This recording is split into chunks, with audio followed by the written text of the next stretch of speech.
You believe that at this point you are feeling the ripple effects from slavery in the history of the United States and that you face systemic discrimination? I think there have definitely been times in my life and places that I've been where I have felt the effects. It's time for the newest Change My Mind, a series where we rationalize our positions on usually controversial topics. For this installment, we decided to take on a subject which seems to be all over the news lately. The United States is often called the Great Melting Pot, but it's a country that's struggled with race relations throughout its history and still does today. Does America have a race problem? All the evidence says yes. It's a history of oppression. Because of the raw, ugly racism and ethno-nationalism of our president. I'm gonna go with But what do you think? Is the United States of America, as of 2020, is it a systemically racist country? Let me know in the comments below and talk amongst yourselves. And remember, if you want these videos, this series to continue, please do consider joining Mug Club up at loudwithcreditor.com/Mug Club. You get this wonderful hand-etched, hand-painted mug, as well as a daily show that is not fully broadcast on YouTube. It's $69 annually for students, veterans, active military. I really appreciate the support. All right, on with the show. Meet Kendall. What's your name, sir? I'm Kendall Cole. Kendall, nice to meet you. Do you need me to wear a mask for you? No, Are you I'm okay? not concerned. Okay, my name's Steven. Can I fist bump? Yeah, you? absolutely. All right. Okay. I'll do a handshake. Dude. Are we good with a Yeah, handshake? absolutely. All right, well, Did you just cough on that? Did you lick your palms? I plead the fifth. Okay. All right, you guys good? Okay. Yeah, sorry about that. Okay, sorry, let me get your name one more time. Can you spell it out? Kendall, Kendall. D-A-L-L. Cole, that's my Twitter handle. You know, gotta get the plug in. Okay, all right. You get your Kendall Twitter handle. _ Well, Cole. careful what you wish for, because the people on the Twitter, not always that nice to me. Yeah, And I often me tell neither. celebrities if they come into the show, I'm just like, don't take a picture with me unless you want to get a bunch of crap. It happens. No, not to this level. So I just say it to save you the heartache. I think it does. I think the internet is just a place that kind of breeds hate, and when people have anonymity, like, they'll say whatever they want to say. Right. Well, I think we is. agree on that. So that leads me into kind of, I don't know how familiar you are, if at all, with the Change My Mind concept. I've seen all the Change My Mind videos. I know you do other content. I haven't watched much of that, but I like the Change My Mind stuff. It's interesting. So you're familiar with the fact that it's sometimes people come up and they get very angry. Yeah, most of the time it's meant to be a dialogue, a conversation, yeah. particularly about controversial issues, because those are the issues that we typically avoid. Yeah, those are the interesting conversations too. Right, thank you. Next one is going to be all public transit should be firebombed. You know, I would agree if it wasn't for the fact that they pay my dad's paycheck. So. Okay, all right, sorry, no. We'll find out your dad's, and then we'll send Antifa over the rest of them. Cool. So this one is a little bit different. We were just talking about COVID. I know you wanted to talk about that. Maybe we can revisit that afterward. I think some of it kind of ties in right now with COVID being racist. Okay. No, not COVID being racist, but me being racist. No, you're a racist. Maybe a little bit. Jesus. I think we're all a little bit racist. Okay. Well, let me just say, I don't believe that's not necessarily an Avenue Q reference, but I do not believe that the United States today in 2020 is a racist country. There's no systemic racism in the United States, and I think it's particularly important to talk about when you have these riots going on where people are making demands that aren't really numerable, aren't really quantifiable. It's just sort of a general. And I understand malaise with the system. So I don't believe the United States is a racist country. Yeah. If you disagree, you're more than welcome to change my mind. So it was interesting to me at the beginning, you said you don't think it's a racist country today. Do you think that at some point it was a racist country? Yes. Again, so that's why I'm not saying that the United States was never a racist country. Yeah. I think slavery was a horrible evil, of course, and I think it was horrible that it took us to get to the 60s for the Civil Rights Act. I'm not at all here to argue that the United States was never a racist nation. Every single nation since the dawn of civilization has practiced slavery in one form or another. It's still practiced across the globe. Thank God we abolished it. Yeah, so just my question up front for you is, at what point did we stop being racist? Was when the Emancipation Proclamation was signed, or when? Yeah, I would say after the Civil Rights Act. So the day of? The day that everyone was given... No, I mean, systemically, yeah. Now, it doesn't mean that there weren't individual racists. Yeah. And particularly when I'm talking about 2020, because most of the people out there protesting are not the people who were around during the Civil Rights era. You have a lot of young Americans who have never suffered at the hands of systemic oppression. Okay. In your sign specifically, you're talking about systemic oppression? Yes. Okay. Not racist individuals. There are plenty of racist individuals, and you can find those black, white. Yeah. You know, we just had a gentleman right there accost my friend there who's biracial, tell him that he was white. And he said, well, that sounds kind of racist. Right. And then the guy got really mad. And then I said, well, I don't know, are you brown or are you yellow? And he got mad at me. I said, well, I'm just using your same shading rules and he said something about checking a white box, and I create all the tests. So I don't necessarily know what was going on there. But I'm not arguing that there are not individual racists. But as a country, the United States, not only do I believe that it's the best country in the world for people of any races. I agree but that there's no overall we are the system. best country in the world. I Good agree for with you. that. Yeah. But I think the main place where I disagree, perhaps not, we don't have systemic racism, but I think that whenever you think about racism, you have to keep in mind classism. I think that systemically there are a lot of systems that do divide classes and keep lower classes suppressed. And because of our history, because of the way that black people and many brown people were treated in the past, we are tied into lower classes. And you have to keep in mind that when you're talking about racism, oftentimes people actually mean classism, and the two are very closely intertwined. When you look at the numbers, it's how it is. Well, let me ask you kind of Yeah. to define classism and how you think that there's systemic oppression through the form of classism. And maybe I think we'll probably find some common ground and then some areas where we disagree. Yeah. Just if you look at job opportunities, oftentimes people say, go ahead, get a 4-year degree. That's going to give you more job opportunities. But for people who are completely broke, oftentimes 4-year degrees are just not opportunities that they have because they can't go into that financial deficit and they don't have the time to be able to get those degrees and things like that. I think there are a number of things that. And I didn't come here prepared today to No, list that's them okay. off. So No, I think it'll be helpful as we talk, so I can kind of. And you would say that would apply to someone who's poor, who's white, just as much as someone who's poor is black. Like the trailer park kid from Arkansas is at just as much of a disadvantage as the poor black child from South. Well, South I think Dallas. that the poor trailer park trash people in Arkansas. I didn't say trash. I did. are a racist. I'm not mincy about words. Okay, that's fine. I'm concerned about the meaning behind it. I don't get understand. triggered by the misuse of pronouns and shit. Let me ask you this. I want to get off track. I want to go back to what you're saying. Yeah. Do you think most black people think the way you do? No, absolutely not. You think they are offended by words? I think most people in general are offended by words. Okay, because generally I think speaking, I'm a rare the people exception. that I've met, most average black Americans, not those in the media, don't tend to be nearly as sensitive as privileged white people about words. I've seen it both ways. Okay. I don't think there's a way you can generalize it. Okay. I think it's a So you're just an person-by-person anomaly. Yeah. basis. Yeah, I think we all are. Okay. We're all special little snowflakes. Okay, so Can I drink trailer this? trash. I would rather you not, just Yeah. because what happens is, let's say someone at Shake Shack poisoned it. Then I I'm like Shake on the Shack. hook. I work at In-N-Out, and I'll still go to Do you Shake work at Shack. In-N-Out? Yeah, I do. Well, then I have a beef with you because I think you're So we have a overrated, beef. overhyped, over everything. So the trailer trash Not white kid overpriced, from though. that's true. Yeah. I'll So give not you everything. that. That is true.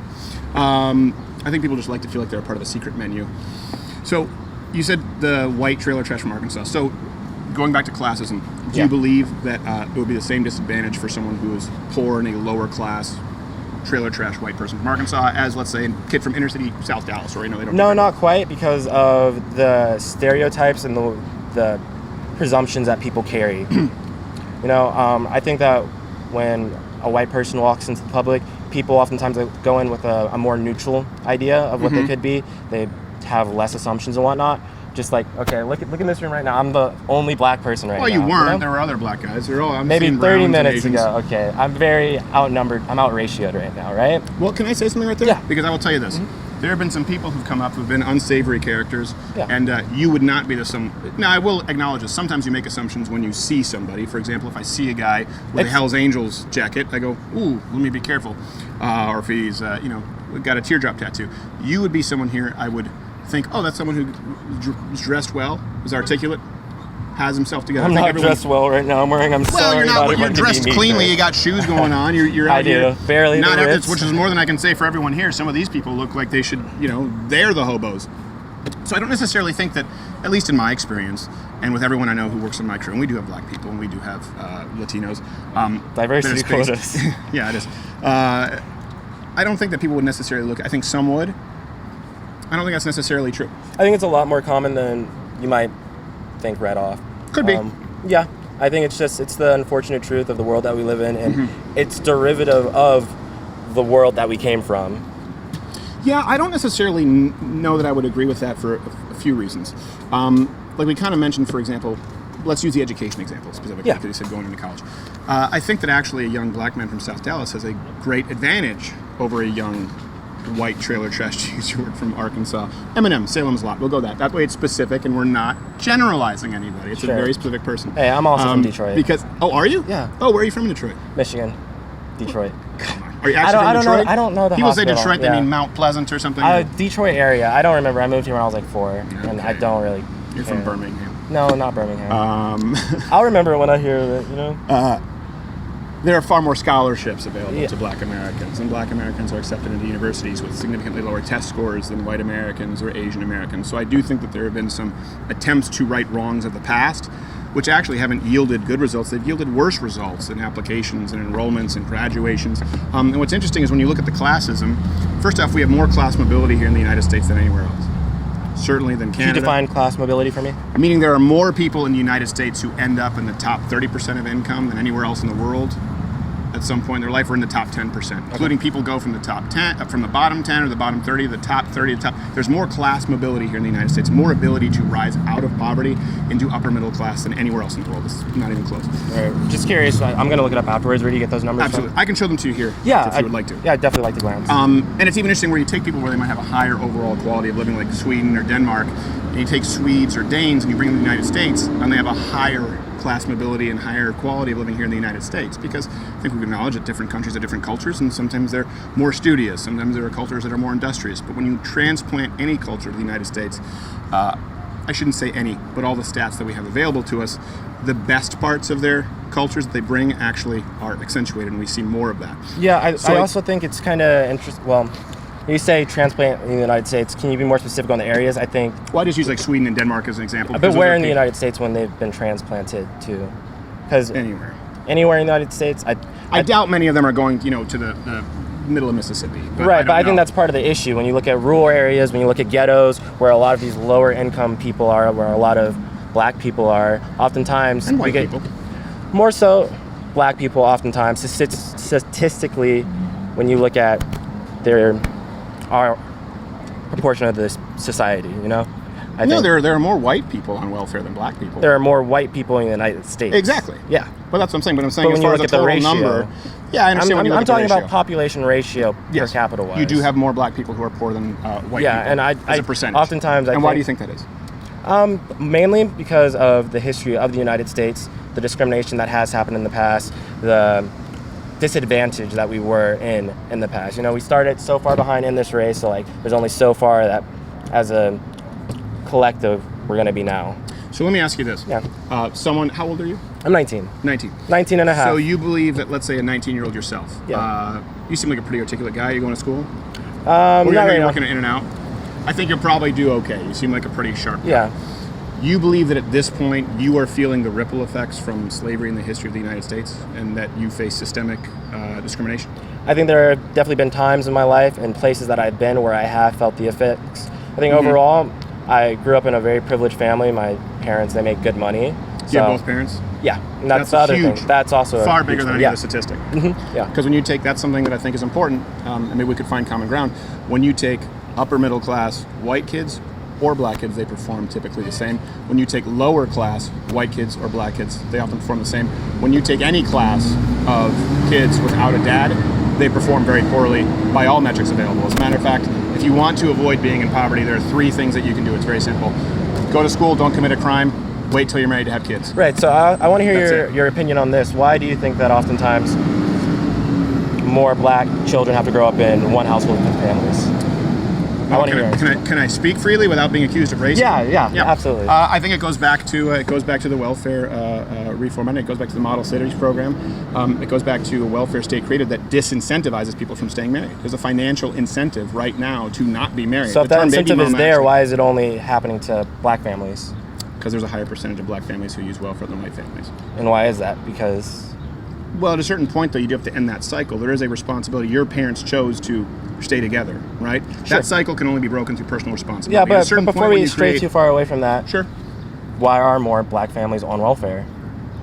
But why were more black families not getting divorced? Why do they have stronger family households before the modern welfare state? In other words, blacks had a lower divorce rate. They had a lower fatherless household rate before the modern welfare state. We get it.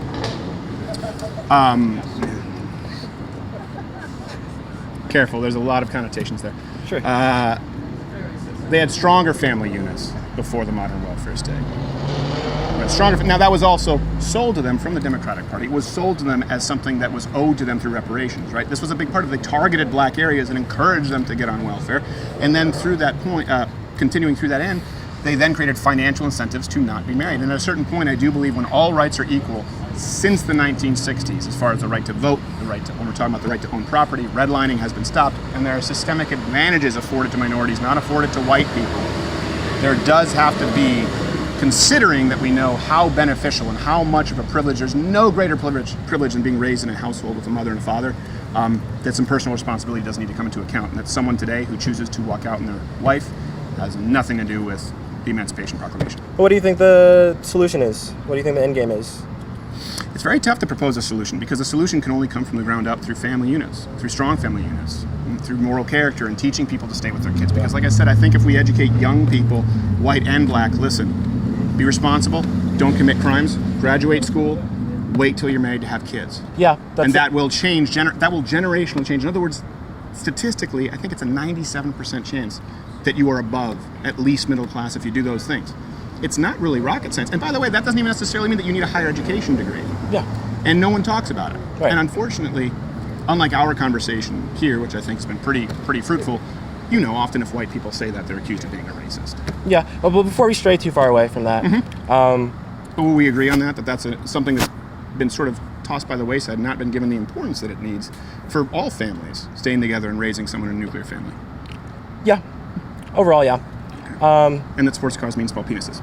Yeah. If you drive them like that. It's okay. We don't judge. Yeah, we don't judge. Small penises. It's what? It's okay. It's not the size of the boat, motion of the ocean shit. That's right? not true at all.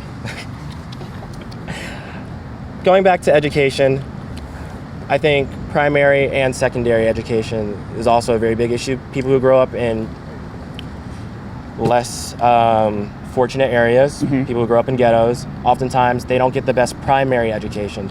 And you're saying that the way to fix the nuclear family is to further educate these people, right? Well, no, No? I didn't say that. I said we need to have a nuclear family, not to fix. There is no nuclear family in the black community a lot of the time. Or maybe I misheard you, but a few moments ago I said to encourage a nuclear family. That means a mother, father, and children. In other words, I'm pretty. You used the word education earlier, so that's. we need to kinda what educate young people. Yeah. Yeah. But I don't necessarily mean that comes through school. So where do you think we it need should to come from? inform people.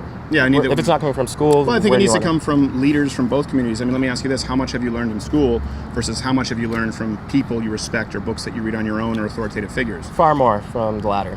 Me too. Yeah. And so I think that it's a responsibility for people to step up in positions of power, authority, who can inform. That's what I'm doing. But I also think that's a learned skill. I think we should teach people how That's a to good learn point. for themselves. Okay. And I So- think that we can teach that in our school systems. Primary schools. Yeah. So let me ask you this, and I agree. I think that schooling is important. I come from a place like I was raised in Canada. Yeah. Born in Detroit, raised in Canada, and they do have a much better public education system. Because you can go to pretty much any school you want as long as you're willing to drive or take a bus. It's what Yeah. we call school choice here, and a lot of people say it's racist. In Canada, it's just, yeah, if you take a bus, it's fine. So what do you believe the problem is in primary education? Or because I definitely believe that our public education system, I think we're referring to public education, Yeah. right, is broken and needs improvement. And you think that's a big piece of the puzzle. Definitely. What do you believe is broken there, and how do you think we can maybe fix it? Hard to say as someone who's not an educator, but I think that generally schools that have better funding and then have a staff that knows how to use that funding are going to be better off in the end. So we need to have better training for the faculty of the schools so that they can know how to allocate these funds properly How do you get better training? by creating better programs. And that requires money. Yeah. Well, I would agree with you in the sense that obviously people, if you have to go to public schools, I think homeschooling is a big option now. We've seen with the COVID-19 that people can do it. I think if they don't homeschooling is a very 50-50 with the results. wanna- James, we have quite a few homeschool people on the staff. And I'm a they're homeschool very- kid Oh, really? myself, yeah. Oh, no, your mom must have been terrible. Not always. I love no. you, Mom. I love you, Mom. I'm just going to leave it at that. No, he doesn't. He said that you place him in a I burlap love bag you, and beat him Mom. with reeds. I didn't say that. But the thing is, a lot of the most funded school districts in the country are underprivileged areas. So, for example, you have like Washington, D.C., you have Detroit. These are areas specifically where you're talking about, and they have higher per pupil spending than most schools on average. Certainly Yeah. more than many. That's why wealthy earlier I white said schools. I think we need to better allocate our funds. Just more money isn't always the answer. Right. We need to know how to spend the money. I agree, and that's something that. So it sounds like you'd be advocating for something like school choice. Sounds to me like you'd be advocating for incentives for better teachers, more punishments for teachers who are bad, whose students don't Definitely. do well. All things I also agree would probably work in the police force. I agree. Yeah. I completely agree. 100%. That's the thing for me. I've been saying for a long time, we need to reduce the power of teachers' unions who protect bad teachers, to encourage good teachers, and the same exact thing with the cops. Do we agree on that? Yes, sir. Yeah. Hey, look Absolutely. at that. So it's not a money issue. It's a allocation of funds issue. Right. Yeah. But why do you think the allocation of funds are so consistently bad in black neighborhoods where students need it the most? Like, why do you think, for example, a very poor Neglect. white Irish Catholic... Neglect. Yeah. And who's running the school district? Depends from area to area. Detroit, it's all black.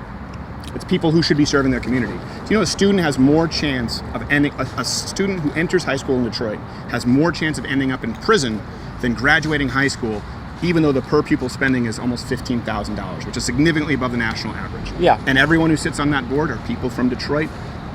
You can't find a white person there. And the reason I bring this up is because I think a lot of people, and I appreciate that you're being straightforward about it, throwing money at the problem doesn't fix it. Right. And we continually throw more money at public schools, and it's getting worse. Standardized testing scores are getting worse for young black children, despite the fact that they have more money and resources available to them than ever. So my question is, why do you think that is, and how? I think we agree on how to fix it. A big start is looking at the unions and creating incentivization for better teachers. But why do you think it's such a problem in those communities? Neglect, and when I said neglect, I think you instantly assume that I meant just from white people. That's not what I meant. You know, neglect can come in all forms. Discrimination comes from all types of people. Yeah. And a lot of times there is a lot of self-hatred in the black community as well. Really? Yeah. So that's interesting. This is honestly, this is something that's a little bit. Cause I'm not black, so I don't necessarily not? know about self-hatred. I don't know if I can stay here now. I don't feel comfortable. As the Yeah. only black What's person in the happening? room. Yeah. Well, that's because we're not social distancing. Right. This is where you can just educate me a little bit, if you don't mind. What do you mean about self-hatred in the black community? Can you describe what that is?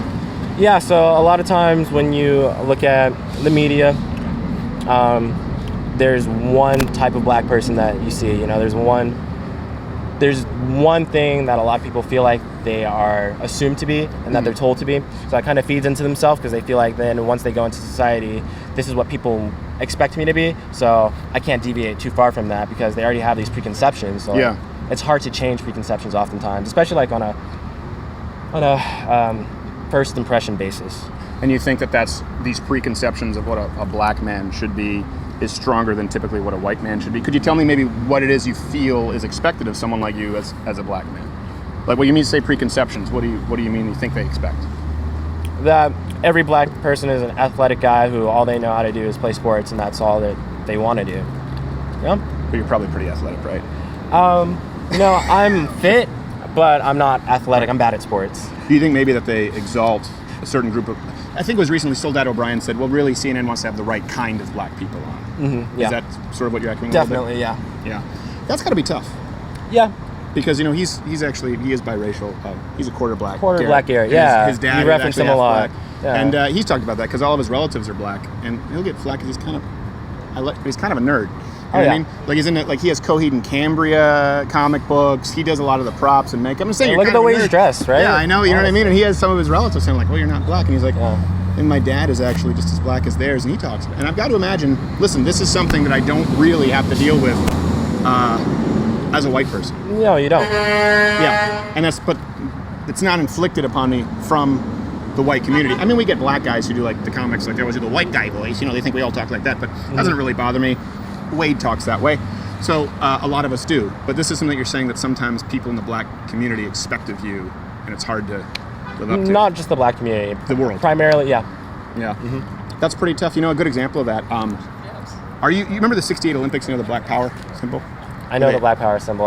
Well, they did it at the Olympics. There's been a lot of documentaries about this. And I don't know, maybe this might be interesting to you, and maybe not. And if you want to go, you can go. I appreciate you taking the time. Oh, no. I'm really enjoying the conversation. Oh, thank you. Continue. And I appreciate it that you're sitting down. I think it's been pretty good. Neither one of us have been interrupting, but or yelling at each other, or hitting each other. But Not yet. We'll get there. Oh no! It progresses. Come on. You don't have to live up to that stereotype just because people are rioting right now. You're right, a lot of you're Antifa right. people are rioting. You're right. Hey, I didn't say I was the one who's going to get aggressive. You never know. That's true. I've been known. Yeah. So it was a guy named Sanchez and Smith. They at the 68 Olympics, they held up their fists at the podium in Black Power, right? And there have been a lot of documentaries, there have been a lot of subjects of this saying that nothing has gotten better because they were excoriated, they were rejected by America. Yeah. And it's been turned into a racial issue. And the reason I think this is important, I'm using a fine example to make a point, is because that's a gross misrepresentation of what happened at those Olympics. Now, they were supposed to boycott the games. They didn't boycott the games, and they came out with a team, and they forced a lot of white people toward the back of the line when they were marching out with the when they were marching out at the Olympics. There was a lot of discrimination going both ways, but specifically at that point there were some white people on the team who were pretty upset. But do you know who the most popular athlete was to come out of those Olympics? I have no idea. No. It's George Foreman. Never heard of him. You never heard of George Foreman? I've heard the name. I don't know. George who he Foreman is. Grill. Okay. The Grill. He was the heavyweight champion. The Rumble in the Jungle. Ali, George Foreman. Yeah, I'm One of the 19 years greatest- old. Oh, oh God, You gotta remember that. Well, I said he was one of the best heavyweights who's ever lived. Yeah. Okay. And he was embraced by the American public. They loved him. Now you cannot find more of a quintessential stereotype of an angry black man than George Foreman. He knocked everyone out flat. Yeah. He hurt them. Right. He was mean. And do you know why Americans embraced him? All he did was he went out, and when he won, he just had a little American flag. And do you know who excoriated him and who rejected him? Was the black community. Really? They called him an Uncle Tom. And you can go and read interviews from George Foreman where he said, you know what? He said, I never thought it was a political statement to wave a flag. He said, and I never received more hate in my life than from the black community calling me an Uncle Tom. And I say that because I think it's important. They're rewriting history now as though people were mad because these guys were black. And if you read interviews with these men, that's not really, they were actually quite racist. Yeah. George Foreman was the beloved athlete, and also Joe Frazier. So it goes Muhammad Ali Olympics, Joe Frazier, George Foreman, and they were all embraced by white America. I think this idea that white Americans have always despised black Americans is often rewritten. Yeah. And there are some. Okay. I mean, it's hard for me to comment on that since I've never read about this situation. But Okay. I mean, we can bring it closer to home. How do you feel about the Colin Kaepernick situation? Him kneeling for the national. Yeah, I'm not a fan. Yeah. Now, Why here's the not? thing, I'm not a fan, but I also don't watch football. I don't watch football too often either. But for me, I think that people can vote with their dollar. And my issue with that is not someone kneeling. Well, Is first that off, what happened? What do you mean? I mean, he got fired. That's Well, he's not- also not a very good athlete, from what I understand. He's not the best. He's not the best. And the truth is, if you're the best, you can get away with a whole lot, right? Yeah. I mean, look at Mike Tyson. Should that have to be the way it is? You have to be the very best to get away. I think it should be Freedom performatively of based. And I don't think it's freedom of speech if you're doing it when you're being Freedom paid of to do a expression. job. It's an expression. Well, freedom of expression is not a right. Freedom of speech is. And I think that's important for people to note because right now a lot of people are citing freedom of expression as they vandalize other people's businesses. Right? That's not a constitutional right, but freedom of speech is. Now you have the right to say whatever you want. You don't have the right to express yourself however you want, especially when you're at a job. So in other words, imagine if you walked into In-N-Out and they said, "Hey, what do you do at In-N-Out?" Do it all. You do it all? Yeah. Oh, gosh, this is impressive. I think I would Yeah, I would yeah. walk away with a scalded hand. So if they go, "Hey, What we need you happens? to," oh, geez, Right? You got those calluses. Yeah. You do lift weights. So you go into In-N-Out. They say, "Hey, we need you to get those double doubles, animal style going," and you go, Sure. "No," and you start kneeling. They say, "You know what? You've been showing up late. You're not doing that well. We're going to axe you," and you go, "No, I'm kneeling." You're not doing your job. And keep in mind that these are athletes who are paid to do a job. And so I think, again, that's a Well, it's not like misinterpretation. in the middle of the game he stopped playing his position to kneel. That's not what was happening. Well, he decided to make it performance art while they're doing the national anthem. Yeah. That's something that is atypical, obviously. It was a statement. He was clear as to what his statement was. And most Americans said, well, we don't want to be paying an athlete. I think that it's won't hard to leave say for most football. Americans. There No, was at the a time it was portion- polled most Americans, yeah. There's a portion of Americans. I mean, it's always hard to say most. You know, you cannot lie with statistics. You can, but the statistics were overwhelming. Most Americans thought it was disrespectful. to kneel to That's the one of those flag. things I where think- I'd like to read more deeply into it to Okay. see what they meant That's and fair. who that they pulled. And Well, here's what I will say about Colin Kaepernick. yeah, I don't like kneeling for the flag. I won't kneel for any person ever. As a Christian, we're called not to kneel to any human being. I only kneel when I pray. Okay? And anyone who tries to reappropriate that into a racial thing, I think is trying to, they're trying to exert authority that they have not been given. So that's me. I don't kneel for anything. And I would never ask you to kneel, and thank God that we have a country, we have a flag that is literally based on the promise that none of us will have to kneel for another man. That's a good thing to me. Sure. Now, if he wants to kneel, he and should his do it team in the middle owners- of the park where no one is around, so his expression doesn't mean much. no. No. If he wants to kneel, and his coaches are okay with it, and they say, hey, you know what, kneel, we support it. I thought And his they let coaches him were kneel. okay with it. And if from they what I are remember. okay with it, and the American public is okay with it, and they don't lose advertising dollars, then he can kneel. Why should the American public have to be okay with it? They don't have to be okay with it, but Well, then they you lose just said revenue. that they do. Maybe that. So they let be Colin okay. Kaepernick go because they didn't want to lose revenue because Americans voted with their dollar. I think they have that. That's an actual right that you have to spend your money as you see fit. I think it's very hard to say that Colin Kaepernick kneeling was the isolated event that led to the I NFL don't. losing money that year. I don't. There were huge boycotts. Yeah, huge boycotts, and the team didn't want to deal with that controversy. Just like right now, you may know this, there's a player, someone might know this, who refuses to play because one of the coaches was seen wearing a One America News t-shirt. I don't know. He just said he I think I wouldn't saw play. the headline, but Yeah. I didn't read it. A player has that right. Yeah. You know, if he says, hey, I don't want to play for a guy who has this opinion, he has that right.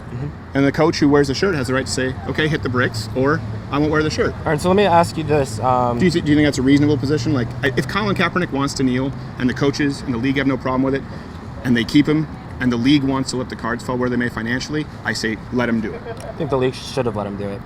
Why do you think that it But is what such an if- but issue for do you- so many people? Why do you think it is an issue for him not to kneel for what he sees as a hateful symbol? Because I think it's a very ignorant, politically uneducated statement. Because again, no one has done more for, I want to say not only black Americans, but blacks across the globe in the United States of America. And I think that every single nation in the world has practiced slavery. The United States is singularly unique in that we fought one of the bloodiest wars of all time to end it. And I think Also, we fought one of the bloodiest wars to keep it. We fought Half we of ended our it. nation. Yeah, we did. Would any But country in it's- Africa end it? Would you have any idea how many slaves are on the world There's right a now? lot. But also, I think, What once about again, Qatar? My point is, if we want to talk about civil rights violations, it's not a flag where you have had millions of black Americans who have died and are proud to have that flag erected so that they don't Yeah. have to kneel before any I feel man. like right now you're using a whataboutism. Just because that No, there I'm are not. issues with other nations doesn't mean that we can't recognize the issues that persist in our nation. So what issues? That's my question. He's kneeling for what? What issues? He's kneeling for issues like police brutality, for generally, That brings us full circle. yeah. So do you believe that there is a systemic problem of police brutality? Because I don't.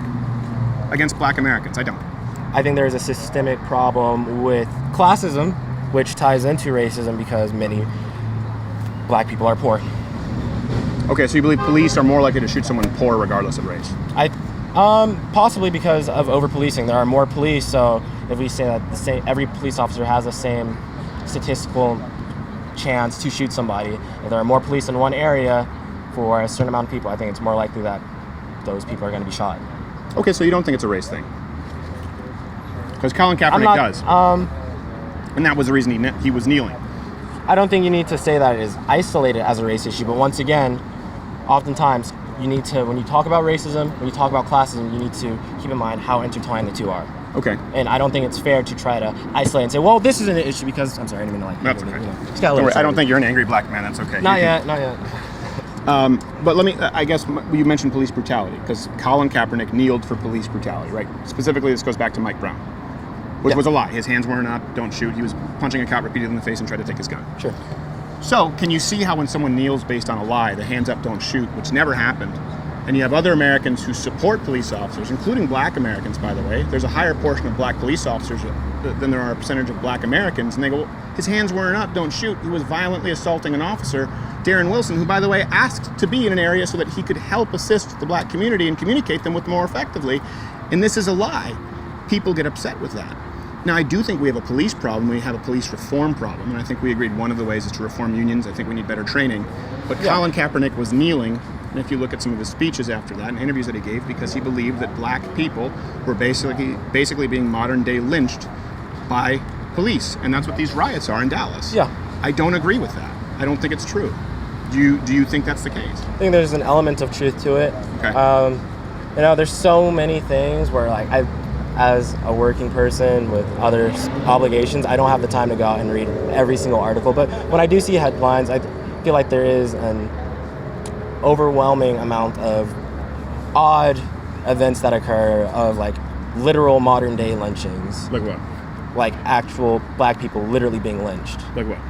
I don't know how to further describe it than, like, the verb to Well, I think I would lynch. need some specific example because we all agree George Floyd was horrible and the guy deserved to be charged with manslaughter. Yeah, at least. definitely. What's her name? Breonna Taylor. The cops showed up to her place, and there was like 4 or 5 cops, and they killed her, and they haven't been charged yet. Wait, Breonna Taylor, you're not... Yeah. Sorry, I thought you were talking about showing up at the house with Corn Gaines, and then there was... There's a I lot forgot of the name. Amber Geiger. Okay, Amber She Geiger. killed Okay. Botham John, and then You think that's a modern-day Aubrey. lynching? Dude, there's so many. Like Ahmaud Arbery. Ahmaud Arbery. There's so many. Okay, so why do you believe that was a modern day lynching? That's actually a good example because we just talked about that one. Now, I could, if you would like to, I would like to get into some of the statistics which I think are important because I think both black and white Americans should know them rather than just headlines. Yeah. But Ahmaud Arbery is very interesting to me because the men who shot him, Yeah. right, they weren't cops. I thought one of them was an ex-police officer. He was an ex-police officer. Yeah. But they called the cops. Yeah. Typically when you're about to commit a hate crime, you don't call the cops. And if you look, there was a struggle for the firearm, a struggle for the gun with Ahmaud Arbery, right?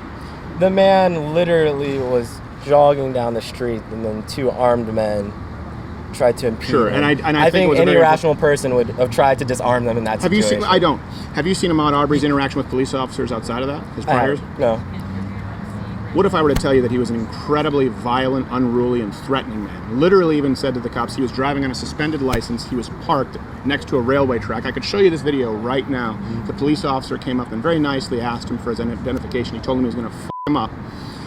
Then came up on the police officer, shoved him, reached his hand in his pockets, was given 3 or 4 warnings with these police officers. They never even shot him or tased him. They let him go with a suspended license, illegally parked, threatening an officer without so much as a warning. Still don't think that interaction gives the two men that murdered him the right to have murdered him. No, I don't think it gives the right to murder Exactly. them. But the idea, again, we don't really have the sound, do we? And if you look at it, we have a man with a gun aimed at the floor. And we have another man who claims he was jogging. We know that wasn't the case. He was very far from his house. And we have him reach out and grab the gun. Now, I don't think that's a lynching. A lynching is literally an entire town of people hanging somebody because they're black. I don't know if that's it's not an entire town. That the definition would just be a public execution, right? It would be a public execution that's condoned by the public. Sure. And And that doesn't seem to be the case there. It's an unfortunate situation, but I think if we're going to look for a lynching, we need a more clear-cut example. Rayshard Brooks. I is the wasn't recent trying to one use that- that as an example. Okay. Like I said earlier. Well, any lynching. I haven't seen any modern lynchings. I haven't heard that interaction to be used as a lynching. Like I haven't heard anyone refer to it as a lynching. Yeah, I don't think, Yeah. and I talked about this on I'm on not air. saying that I think it is. So Right. And I don't- talked about this on air. I don't think you should ever take your gun out unless you intend to use it, and that's to protect yourself. Right. I think those men were wrong. But I think if you're concerned because there are robberies in an area, and you have a guy like Ahmaud Arbery, again, if you understand the history there, how he was acting, them calling the cops saying, hey, we think this guy might be a burglar, I think that's an unfortunate situation where they deserve to be charged accordingly, but I don't think it's a lynching. I never said that it was a lynching. Oh, I was asking you for examples of modern day lynchings. You said you see some that look like lynchings, and you mentioned. Oh, Forgive I'm me. referring to headlines of Okay. lynchings that I've heard. Like, Okay. I didn't come here prepared. No, Unfortunately, that's fair. You know, But how it is. I know that it feels like a cop out when people say that, but No. I mean, and it's the I reality. appreciate you sitting down. Yeah. This has been the most productive conversation all day. I do think it matters because there's this narrative out there that, black people are being shot in record numbers. I mean, the fact is that's not true. An unarmed white man is far more likely to be shot by an officer than an unarmed black man. There are a lot more white men in America. No. I than mean, it's a black men. percentage. Really? Yeah, as a percentage. Last year, there were 9 unarmed black men shot by cops. There were 19 white guys. Now, you could say, well, blacks only make up 10 to 15% of the population. So this is one of those games where we can toy with the numbers and say like, No, it's not even close. Young black men are actually 36 times more likely to commit homicide. They commit 50% of homicides, 60% of violent robberies in this country. When you look at the actual interactions with officers, significantly higher, and they're shot significantly less when unarmed. Even more importantly, So officers... you keep saying unarmed. This is where I was going, where we can play with the numbers. Okay. How many times are weapons being reported on white men? Things like that, Well, I think it's hard to say. I think it's one of those situations where you can point to your numbers, I can point to my numbers, but like we have to look at the reality of like what happens to people, and I can only speak on my lived experience with my black friends versus my white friends versus myself. Well, that's anecdotal, and I think Yeah, for sure, well, that's and people not- say that statistics are just groups of anecdotes, right? No.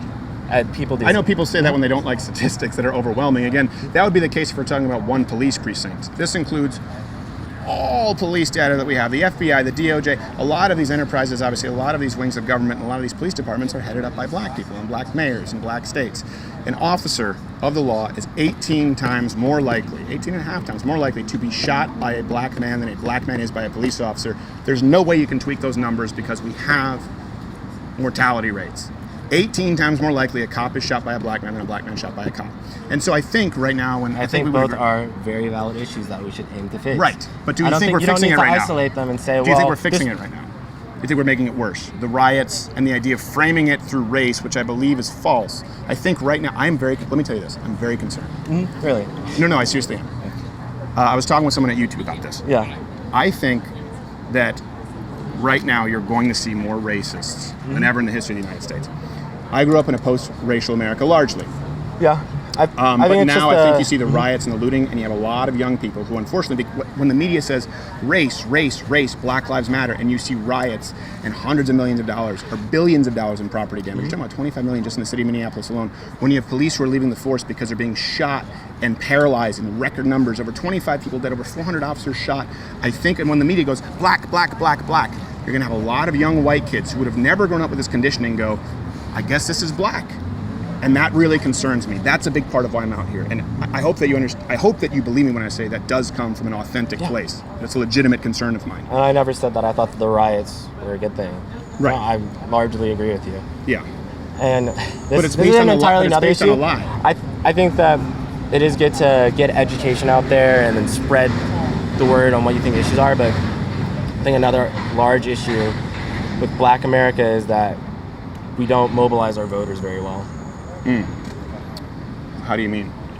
When you look at the data on people who are going out to vote, like as a whole in America, and we have a very low voter turnout, That's which true. is that's a very big issue because I think the people who do go out and vote oftentimes are not concerned about the lower class issues. When you look, a lot of people who are voting are wealthier, so they're voting for things that pertain to them, and we need to get education out there to lower class neighborhoods, peoples, on why they do need to vote, and then Why do you think lower class white people vote and why do you think poorer white people vote, since you mentioned classism, and black people in poverty don't? might all tie back into the history of the country. I don't have a definite I don't have an answer either. Yeah. I'm wondering why that is, because I know you mentioned classism. Do you have any inkling on why it might be? Honestly, I couldn't give you an answer. Yeah. I really couldn't give you an answer as to why, because often a lot of Trump voters are crapped on, like, well, they're just a bunch of hicks. You know what I mean? They're just, because the Republican Party went from the party of the rich to now it's the party of dumb, uneducated white guys. And I go, okay, well, why do uneducated, white guys who make less money and white women, why do they get out and vote? And then black people in the same income bracket don't vote as much. I don't know. I thought, What's the word? Populism. That's why, right? I don't know, because it's not just with Donald Trump. They get out and vote regardless, and it's always, as a matter of fact, we've seen more voter turnout for Black Americans, obviously with Barack Obama and with Donald Trump. Donald Trump has higher percentage of the black vote than any Republican, I think, in modern history. I don't know. I'm always curious as to what the answer is. I know there are a lot of people who try to get them to mobilize and vote, including a lot of black conservatives, a lot of black Republicans who are pro-life activists. I think maybe this is just an opinion. Okay, I can't substantiate this. I think the black vote is taken for granted by the Democratic Party, and I think they don't really feel that they need to earn it. So, for example, I think Joe Biden is a good example when he goes out and says, if you don't vote for me, y'all ain't black. I think that's an example of a that guy, was painful, dude. I watched that interview before it made headlines because not he as bad did as- so decent up until the end. You mean for a guy Biden. with Parkinson's? Yeah, he Okay, did so that's fair. okay. We He both said acknowledge a lower standard. It was acceptable, and then just Well, do you think that might be... Painful. So when he says that assumes that, for example, could you imagine, I think we would both agree, if Donald Trump said that, people are like, oh my God. If he said, if you don't vote for me, you're not black, people are like, what the... But when Joe Biden says it, I think he feels comfortable saying that because he takes the black I think vote there was for a lot of granted. backlash for that. There definitely was a lot of backlash. Right, but I don't think you'd ever see a Republican say that. To that extent. He's saying if you don't vote, quite literally, if you don't vote for me, you're not black. That's him basically saying all black people have to vote Democrat. And so, again, it's just an opinion. I think it's taken for granted by the Democratic Party. Mm-hmm. And so they don't really speak to them a lot beyond promising free stuff. You know what I mean? They don't really speak to a lot of the issues. Yeah. Like we've spoken about quite a few issues that affect the black community. Mm-hmm. For example, we've talked about education. I think that's one of the most productive conversations we've had where he said, it's not a money problem, it's an allocation problem, it's a training problem, it's a reform of the system and the unions, which we agreed on, right? Yeah. No Democratic candidate is saying that. They're saying, listen, if you vote for me, we'll put more money in your school district. Yeah, because free stuff is very appealing for people who are only looking at it surface level. Yeah. And I think that's across the board. both white and black people, I think is a problem that a lot of the times the candidates appeal to, like you said, surface level, free stuff. And I think unfortunately it happens with I believe it happens with the Democratic Party, particularly Joe Biden or Hillary Clinton, and black voters quite a bit. And I think they're taken for granted. And I don't think you're one of them. I think people like you can, and by people like you, I mean sharp, young, yes, black men can hold people like that accountable, because it'll take people like you. It'll take people like you who think critically. It'll take people like you who sit down and have a conversation, and neither one of us get mad. I think that it only changes from guys or Z's like yourself. Yeah. Okay. I really enjoyed the conversation, man. Yeah, it's been fun. You seem mad. I'm not mad. Huh. That's just me. I have RBF. Do you? I apologize. You know, I went to couples therapy, and literally my therapist was like, yeah, she looks pissed. My therapist said, just call it RBF. Don't think she's mad at you. My wife has the worst RBF. It's a struggle. It really is. It's a struggle. We have a power fist for RBF. Honestly. Yeah, well. Stop discriminating against RBF, please. All right, well, thank you, man. I appreciate it. So what was it? I forgot your name again. It was Kendall. Cole. Kendall Cole. Kendall Cole. That's my Twitter. All right, Yeah. Thank you. Kendall Cole is your Twitter. I really appreciate it, man. Hopefully we talk some other time. I think it was great. All right, sure.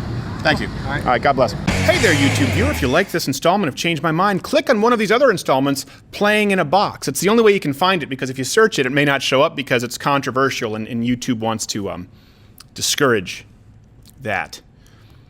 The controversy. To Change My Mind. Playing by the rules. We just don't know what they are. Subscribe and hit notifications.